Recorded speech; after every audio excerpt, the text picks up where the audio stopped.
आप सभी को राधे राधे, जय श्री कृष्णा।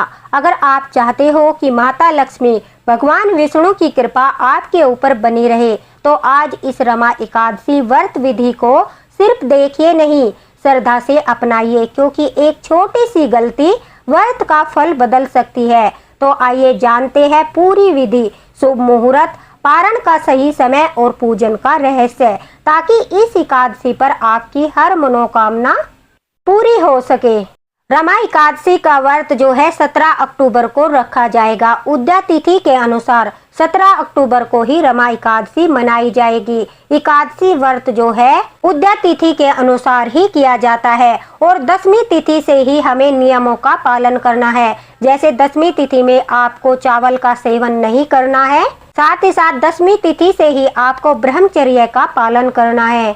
संध्या होने से पहले ही आपको अन्न ग्रहण करना है। उसके पश्चात रात्रि में आपको 7 बजे के बाद दसवीं तिथि में अन्न ग्रहण नहीं किया जाता। ये एकादशी का नियम है। पारण का समय 18 अक्टूबर को सुबह 7 बजे से लेकर 11:12 तक रहेगा।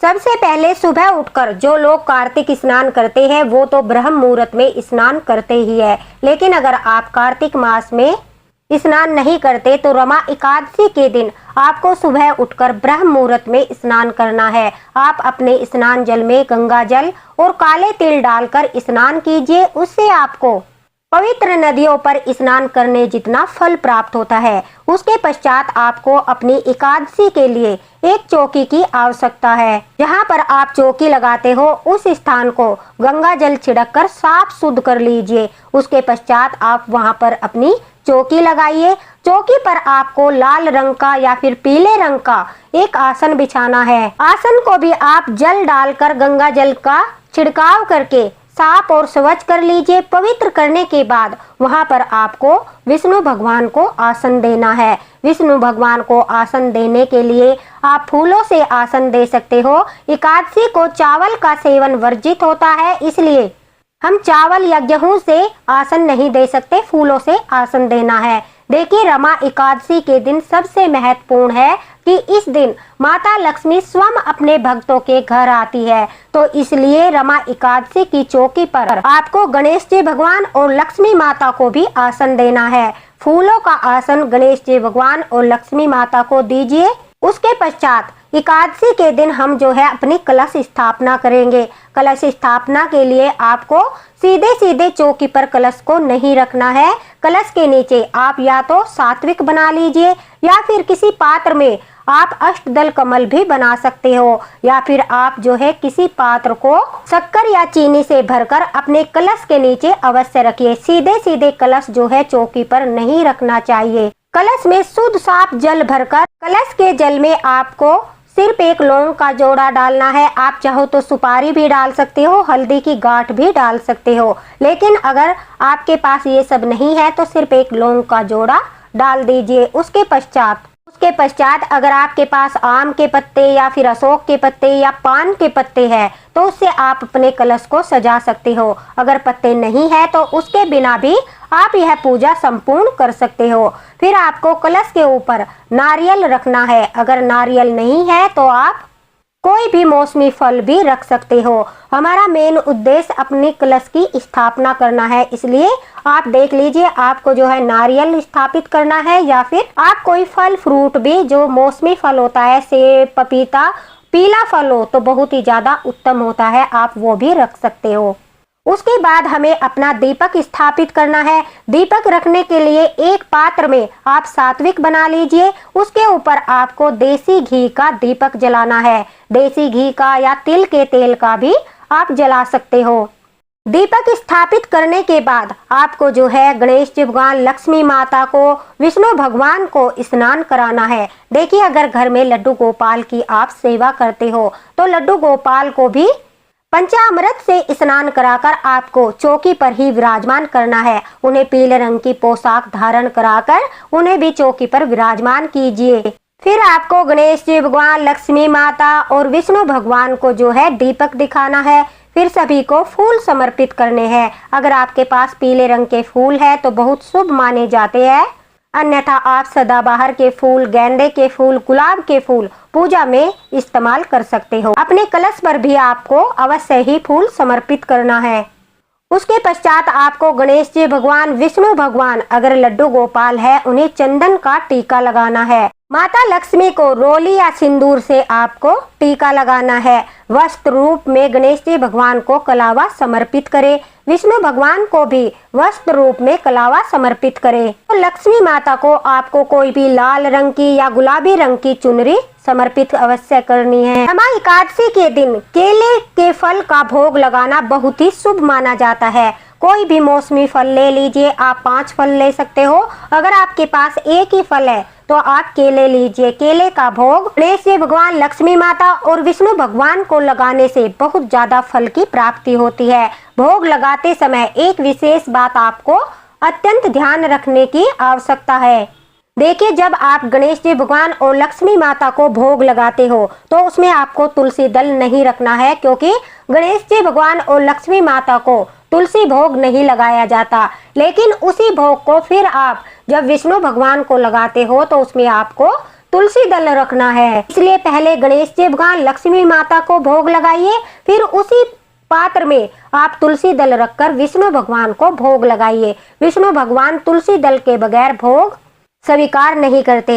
नारियल के लड्डू, नारियल की मिठाई का भोग रमा एकादशी पर लगाने से बहुत ज्यादा पुण्य फल की प्राप्ति होती है। इसलिए नारियल के लड्डू या मिठाई आप घर भी बना सकते हो, बाहर से लाकर भी आप भोग लगा सकते हो। लेकिन से आपको वही करना है। गणेश जी भगवान, लक्ष्मी माता को आप पहले भोग लगाइए, फिर विष्णु भगवान को तुलसी दल रखकर नारियल के लड्डू का भोग लगाइए। जो भी मिठाई है, आप 5 मिठाइयों का भोग रमा एकादशी के दिन विष्णु भगवान को लगा सकते हो। गणेश जी भगवान, माता लक्ष्मी को लगा सकते हो।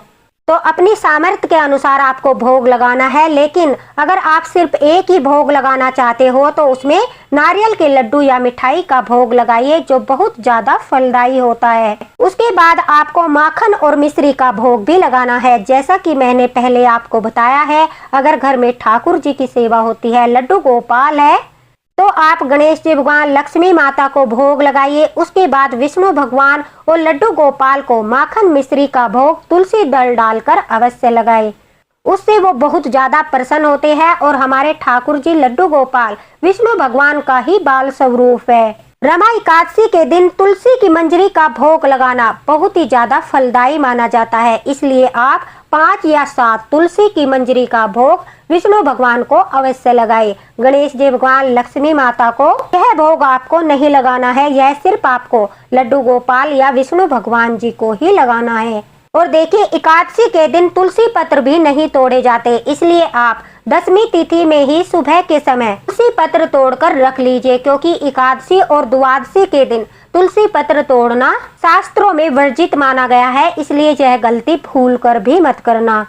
पंचामृत का भोग लगाने से भी रमा एकादशी के दिन विष्णु भगवान बहुत ज्यादा प्रसन्न होते हैं। गणेश जी भगवान और लक्ष्मी माता को भी पंचामृत बहुत अधिक प्रिय है। इसलिए सभी को पंचामृत का भी भोग लगाना है।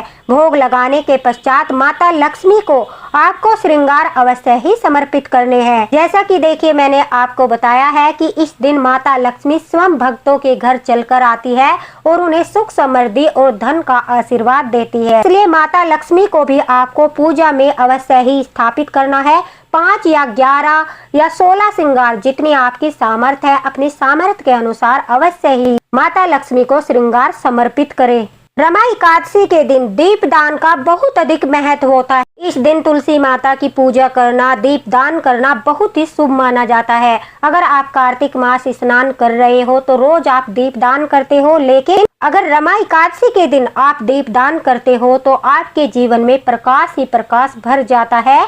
आपके घर में सुख और समृद्धि हमेशा के लिए निवास करती है। माता लक्ष्मी आपको आशीर्वाद देती है। इसलिए रमा एकादशी के दिन आप अवश्य ही दीप दान करें। आप 5 दीपक या 7 दीपक या 11 दीपक, जितना भी दीप दान करना चाहते हैं, अपनी पूजा में उन दियों को अवश्य ही रखें। फिर संध्या के समय 5 बजे से लेकर आप 7 बजे तक तुलसी माता के पास यह दीपदान अवश्य ही करें। और यह दीपक आप घी से भी जला सकते हो, तिल के तेल से भी जला सकते हो। एक लोटा जल अलग से आपको भरकर रखना है, क्योंकि कथा सुनने के पश्चात आपको सूर्य देवता को अर्घ देना है। इस तरह से पूजा करने के बाद हाथों में फूल लेकर आपको रमा एकादशी की कथा सुननी है, या आप स्वयं भी रमा एकादशी की कथा कर सकते हो। मैं रमा एकादशी की कथा का वीडियो भी डालूंगी, आप उस वीडियो में से भी कथा सुन सकते हो, क्योंकि कथा के बगैर जो है हमारी सारी पूजा अधूरी मानी जाती है। कथा सुनने के बाद जो भी आपको पूजा पाठ करनी है, नाम जाप करने हैं, विष्णु सहस्त्र नाम का पाठ करना है, जितनी भी पूजा आपको करनी है वो सब पूजा कीजिए। उसके पश्चात गणेश जी भगवान की आरती कीजिए, लक्ष्मी माता की आरती कीजिए और विष्णु भगवान की आरती करनी चाहिए। आरती करने के पश्चात एक छोटा सा हवन अगर आप करना चाहते हो, वो आपकी इच्छा पर निर्भर करता है। उसे करने से आपके घर की सारी नकारात्मक ऊर्जा दूर हो जाती है। एक मिट्टी के पात्र में 5 कपूर डालकर उस पे एक लौंग का जोड़ा डालकर थोड़ी सी पीली सरसों डाल दीजिए, फिर उसे अपने पूरे घर में घुमा दीजिए। इससे क्या होता है, जो भी नेगेटिव एनर्जी होती है वो आपके घर से बाहर चली जाती है और आपके घर में सकारात्मक ऊर्जा का वास हो जाता है। पूरा घर सकारात्मक ऊर्जा से भर जाता है। तो यह छोटा सा आप हवन जो है अवश्य कीजिए। अर्थ का संकल्प लेते हुए, भगवान से प्रार्थना करते हुए, माता लक्ष्मी से प्रार्थना करते हुए आप दंडवत प्रणाम करके फिर सूर्य को अर्घ दीजिए। इससे आपकी पूजा जो है संपूर्ण हो जाएगी। शाम के समय आपको पूजा अवश्य ही करनी है। कुछ लोग सुबह को पूजा करते हैं, शाम के समय सिर्फ दीपक जला देते हैं। देखिए, रमा एकादशी के दिन आपको शाम को भी पूजा अवश्य करनी है। पूजा में आपको आरती करनी है, नाम जाप करने हैं और फिर मैंने जो बताया वो दीप दान करना है। अब पारण के बारे में जान लेते हैं। 18 अक्टूबर को सुबह के समय आप गाय को 2 रोटी देकर, ठाकुर जी को अन्न का भोग लगाकर, भगवान विष्णु को अन्न का भोग लगाकर अपने व्रत का पारण कर सकते हो। पारण के समय हमें दान अवश्य करना चाहिए। शास्त्रों में भी यह लिखा है कि पारण के समय कुछ न कुछ दान करते हैं, तभी हमारा रमा एकादशी का व्रत का पूर्ण फल हमें प्राप्त होता है। देखिए, जरूरी नहीं है आपको बहुत ज्यादा खर्चा करना है। दान के रूप में जिसमें आपका कोई पैसा नहीं लगेगा, इस तरह से आप चींटियों को आटा डाल सकते हो, पशु पक्षियों को आप जो है खाना खिला सकते हो, पक्षियों को दाना डाल सकते हो, उन्हें पानी रख सकते हो, साथ ही साथ गौ माता को हरा चारा खिला सकते हो, पानी पिला सकते हो। ये सब भी बहुत बड़े दान में आते हैं। इस तरह से भी आप दान कर सकते हो। अन्यथा आप थोड़े से 1 कटोरी चावल, 1 कटोरी आटा, 1 कटोरी शक्कर, 1 कटोरी दाल और अपनी सामर्थ्य के अनुसार एक थाली में दक्षिणा रखकर 21 या फिर 51 रुपए यह आप दान किसी गरीब को कर दीजिए। आप मंदिर में भी देकर आ सकते हैं। इस तरह से आप रमा एकादशी का दान कर सकते हो और फिर उसके पश्चात आप ठाकुर जी के सामने, विष्णु भगवान के सामने या फिर जो लड्डू गोपाल घर में विराजित है, उन्हें जो अन्न का भोग लगाया है, उसी प्रसाद से आप जो है अपने व्रत को खोलकर अपने व्रत का पारण कर सकते हो। तो दोस्तों, यह थी रमा एकादशी की संपूर्ण विधि। अगर आपको पसंद आई हो तो ज्यादा से ज्यादा शेयर करो, वीडियो को लाइक भी करो। अगर आपके मन में कोई दुविधा है, आप कुछ पूछना चाहते हो तो आप कमेंट बॉक्स में पूछिए, आपको रिप्लाई अवश्य ही मिलेगा। आप सभी को रमा एकादशी की हार्दिक शुभकामनाएं। राधे राधे।